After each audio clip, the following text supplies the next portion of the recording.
Welcome back, traders. Welcome to this week's Mastering the Market session with me, Matt. As you guys all know, I am a senior market analyst at PrimeXBT, and I'm super excited to be here for yet another live stream trading session with you guys. I'm very excited to be working with you guys today, and I'm quite excited to kind of go through a couple of the things I've been looking at. We got some exciting news hot off the press pretty much last night that I thought would be a lot more interesting, sort of, to pretty much dive into it on the actual live stream rather than kind of detailing all the sort of intricacies as to what has been happening on the actual Trump side of things. Now, I think everyone has been quite interested to see what would happen going forward with regards to the tariff policies that he has been so-called announcing, and pretty much just explaining to pretty much how these sort of impacts could obviously have an impact on both global markets as well as the cryptocurrency space. Now, I think we've seen over the last couple of days a lot of volatility, especially from both the global side as well as the crypto side. And I think it's going to be quite key for us to kind of dive into those sort of factors today and kind of see how the charts have obviously played out over the last week or so. Also break down a couple of trades that we also took last week and kind of just really sort of pick and unpick the risk management side of things. So I think today is going to be quite an exciting stream. We obviously had last night that there is going to be a potential strategic reserve that is going to be placed in now from the US government, and that is something that they are looking at. So this is quite interesting for the crypto world. I know it's been a bit of a sort of inverse sell-off reaction to this news, which you would almost think, with such positive news coming out, you would almost expect to see this sort of rampant sort of volatility to kind of push it back to the upside, and we've almost seen the inverse of that, right? So I think it's going to be quite important for us to kind of dive into maybe why that is happening, maybe kind of just getting a better understanding from both the tariff angle as well as all of these new sort of regulations and stuff that Trump is obviously trying to bring in. And then obviously we have NFP data results that are coming out on Friday. Now, we actually just had the ADP's results come in about an hour or so ago, and those actual results came in a little bit higher than expected. Now, that kind of was, I wouldn't say necessarily expected, but I think it definitely obviously isn't giving us the direct labor market sort of data results, and we're not necessarily seeing this being the actual NFP data result that's going to be coming out on Friday. Obviously, this is kind of just an indication, from the private sector sort of things to pretty much gauge, what we might actually have going into the back end of the week. So if we have a look at the forecasting side of things, we've got obviously the NFP data results coming out around 2:30 p.m. on Friday, and there is the expectation that there are going to be actually some job reductions in those numbers. And about what I mean by job reductions, I mean obviously from an NFP standpoint, they haven't been able to create as many jobs as they were maybe budgeting or forecasting for the month ahead. So previously we had 256,000 jobs created in the month of December, which was kind of a bit of a shock to the market, if I'm going to be completely honest, because I don't think everyone was anticipating the US economy to be that strong. And obviously this month we are looking at a bit more of a rebalanced approach. So that's going to be quite interesting, a data point. And then we also have the Bank of England, their interest rate decision is happening tomorrow. They are also forecasted to cut interest rates by 0.25% tomorrow. So another really exciting sort of week in terms of fundamentals. We've obviously had quite a quiet week, barring say Monday sell-off, and then obviously Tuesday and Wednesday has been quite quiet. Now, I thought maybe we can break down a little bit more, exactly what was actually happening on Monday, just to kind of give you guys a bit of clarity and pretty much explain why there was such a sell-off in the markets from both a global perspective as well as a cryptocurrencies perspective. Now, I actually wanted to bring up the VIX, which is the volatility index, and I kind of just actually wanted to have a look at this from a technical standpoint to just kind of go through, how much volatility we actually saw during the week, and kind of cross-analysis or cross-compare that really to some other prior events that we've had. Now, in the greater scheme of things, if you have a look at this volatility index, we actually didn't really see much volatility coming through the market as a whole, even though we were seeing tremendous amounts of liquidations.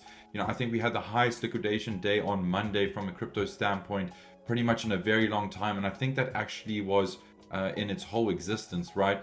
And if we have a look at the volatility index, you can already see here, if I just look at this on the daily chart, this we moved from some lows of around 17% to some highs of, say, just under 20%, which is quite a lot. Don't get me wrong, that is quite a lot in terms of volatility. But if we had to cross compare this to, say, the sell-off that we saw, which was a lot more intense and lasted a lot longer back in August last year, which was basically all regarding that carry trade sell-off, you can pretty much see that the volatility index kind of shot up basically to highs of around 36%. Now, if you cross comparing apples with apples, if you have a look at the two events basically on Monday versus that event that happened back in August last year, obviously they're not really the same events, so you can't necessarily compare them exactly one for one. But I think the market really did sell off a lot more dramatically this Monday than, say, that Black Monday sort of sell-off we had last year. And the reason, I guess, we can kind of break down things is, pretty much Trump announced that he's going to be obviously imposing tariffs on a few countries, and as of this week, that's going to be live and in effect. And we obviously saw the market react to this. We saw the cryptocurrency market react to this over the weekend, and that was specifically because the markets are open continuously throughout the weeks. So they often do give you a sort of clear sort of indication whether there is going to be, say, a heightened sell-off in the market going, say, in the week ahead. And in this scenario, it was quite interesting to see the likes of BTC, Solana, Ethereum, etc. really selling off quite hard. And if we had to cross compare that to, say, the likes of the dollar index, we mentioned this area last week, which I think is quite key to kind of bring back and sort of hone in. But basically, we can kind of see here from a technical standpoint that we pretty much have seen the dollar index kind of run into this area of around, say, 110, and we look to be rejecting it. If I'm completely honest with you, from a technical standpoint, we've had this nice sort of supply area marked out on the left. We really did range in this area for quite some time. We really did range, kind of sweeping areas on both sides. And now it kind of looks like we've just swept these highs over here. We found ourselves in the supply area sitting at around the likes of, say, 110. And now if we have to break down on, say, even the 3 daily or the daily technical, the 3 daily is actually quite nice. You can already see here, you've got your structure points that are pretty much breaking down. So that would have been my low over there. This would have been my high. And you can see how we've swept pretty much on both sides now. And if we were to apply the same sort of principles or the same sort of rule set, you can kind of see now how we are looking to kind of be pretty much holding in this sort of same sort of area going forward. Now, will we kind of continue to roll from here? That is going to be quite a key sort of data point to kind of watch out now, especially on the dollar index side of things. If the dollar index was to continue kind of, free falling from this angle, I wouldn't be surprised if we started to see, lower price action kind of filling down into these areas. We've got some nice targets sitting here is like pretty much our low. You've got targets sitting at around 103. You've got targets sitting, and this is all pretty much from a liquidity perspective. You can pretty much see that these are the 3 areas that I wouldn't be surprised if we kind of, traded in and around over the next couple of weeks. That is definitely what I would be looking at the dollar index, which would basically confirm that this would be my high. So sitting at around 110, this would be my protected high in this scenario. And I think really to kind of get a confirmation that this is going to be the fact of the matter, we would want to see this internal low kind of breaking down over here, right? If this low breaks down over here, then I wouldn't be surprised if we started to trade lower into kind of all of these sort of areas, pretty much looking something like that, right? So that would be my sort of observation or my technical analysis thoughts on the dollar index currently. This is what I'd be looking at. You can pretty much see here, there's nothing really too sort of technical and advanced really. This would just be how I would like to kind of play this area.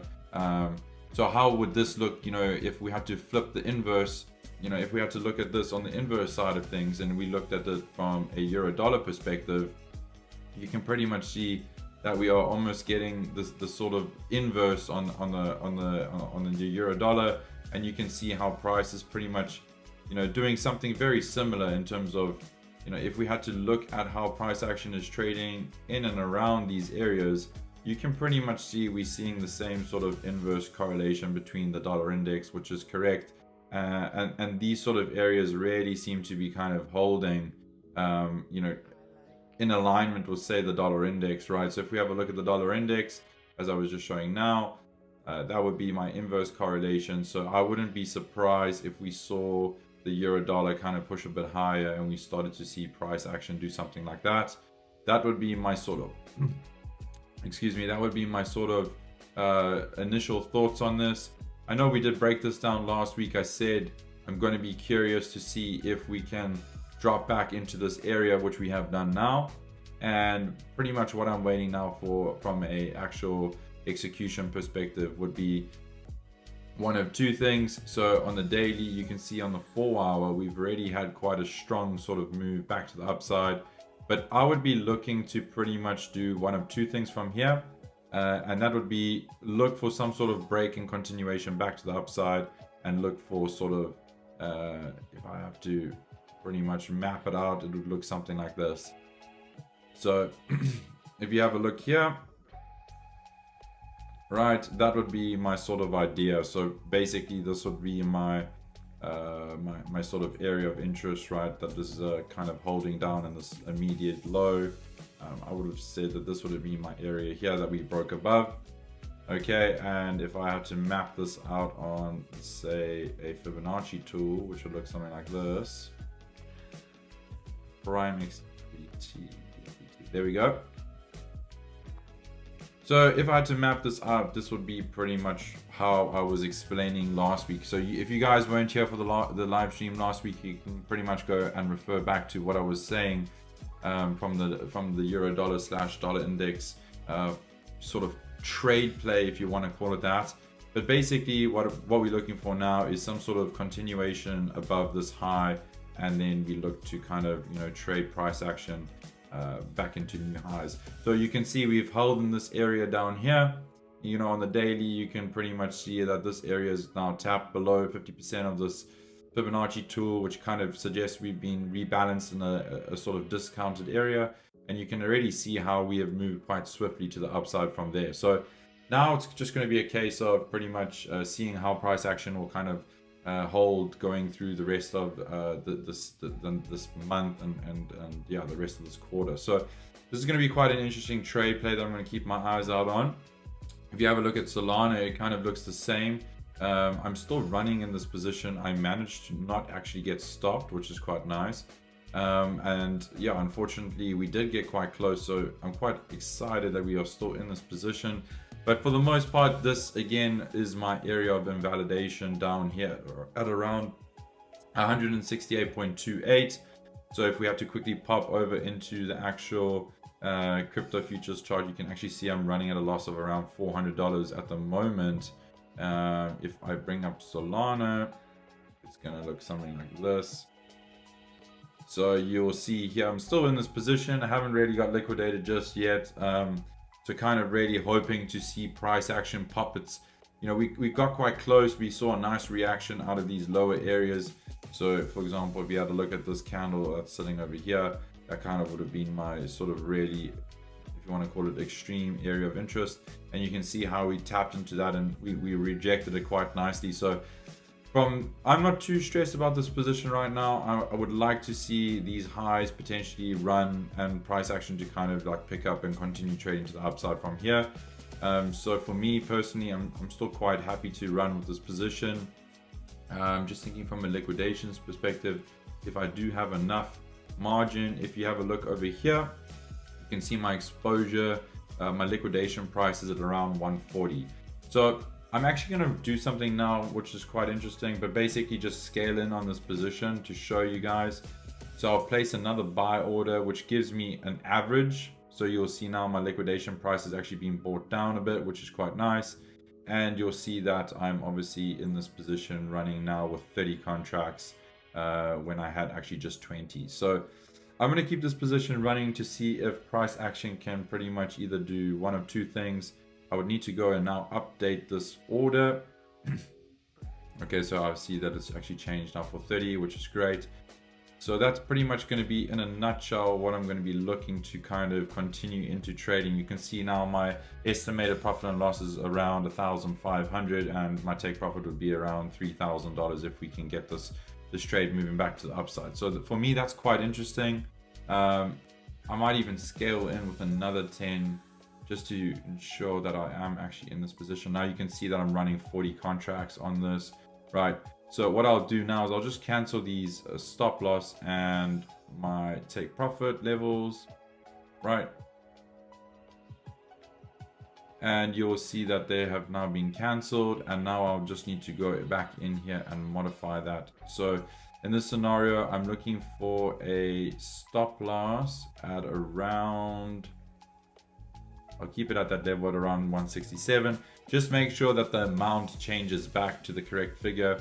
So in this case, I'll go set, and now you'll see it's changed. And then from a take profit level, I'm maybe just gonna increase my take profit level to around here and click on set. So that's pretty much what I'm looking for now on Solana. And if I had to dive into the technicals, you can also see here how we rejected this ascending trend line again for like pretty much the first, second, third, fourth, the sixth time now. So we have actually tapped into this area quite a lot. If this area does fail to hold and break down structure, so let's say for example price fails to hold and we do something like this, then I'm going to be considering potentially, obviously needing to evaluate things from that angle and potentially change my bias a bit. But for now, I'm still happy to hold this position. I'm happy to see if I can maybe potentially get my extensions to around the highs of 295. And then obviously as price starts moving higher, I will start to scale out of this position and take some profit off the table. That's my thoughts on Solana at the moment. You can see from BTC side of things, we pretty much had, I explained this range that we've been trading in and around for the last couple of weeks now.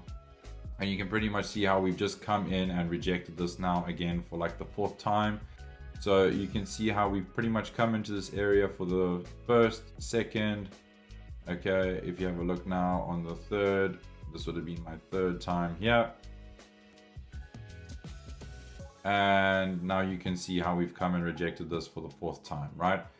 And then the same can be said about the upside potential. We've only already come in here once, and you can see we've pretty much rejected that area once over here. So we're holding in this range low. And remember what I told you in the last week's session, that you pretty much want to try map out the 50% level of this range as well. That helps quite a lot.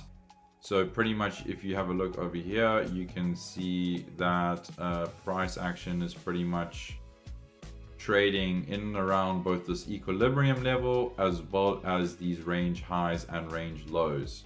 So I'm just gonna still sit on my hands with regards to the price action of BTC. I haven't really seen anything that's completely alarming for now, but at the same time, I haven't really seen too much sort of wearing signs that we may be breaking down just yet. I would like to see price action kind of do something like this, and then if we can continue to some new highs, that would be awesome. That would be my play, but obviously if we do sort of break down, then I wouldn't be surprised if price kind of found its way back into these lower levels. Specifically maybe down at these lows of around 78,000 or so. We haven't really retested this daily 50 EMA either. You can also see here we have this, if I drew this ascending trend line, you can see we kind of have these areas here that could be potentially areas which we could tap into, right? So that could be anything from, you know, around this $80,000. Like that's if we really started to break down in price action, that's what I'd be looking for. But for the time being now, I'd like to see price action kind of get above these highs and then hold that as support. But the same can be said that if we start to break down, I wouldn't be surprised if we came into these sort of levels, right? And then from there we would need to kind of evaluate where price action would go, and would have to obviously see and play it day by day. But yeah, guys, I thought just to kind of just jump on from a global and sort of cryptocurrency perspective and run through a couple of things. You can also see that both the S&P 500 and more specifically NASDAQ kind of still seem to be holding in these areas over here. You know, price really looks quite choppy and uncertain right now. So for me, I'm not really seeing any opportunities on both the S&P 500 and NASDAQ right now. There's no real clear direction for me in terms of where I think price is going to go right now. So for me, just going to sit on my hands and yeah, potentially just see how price kind of unfolds. You can already see here, you know, if this is my range high in the scenario and that's my range low, or even the other way around, you can pretty much see something very similar to Bitcoin's chart, how we are basically just ranging in this area, right? So for the time being, nothing really too exciting in terms of what I think price action is doing here. The same with NASDAQ, we just seem to be in this area over here, and that's pretty much it. So I would want to maybe see some sort of, you know, break above here and then a continuation play like that. That would be pretty much ideal in terms of what I would be looking for. The same with ES really. I would like to see price really push above, retest this, and then kind of continue back to the upside.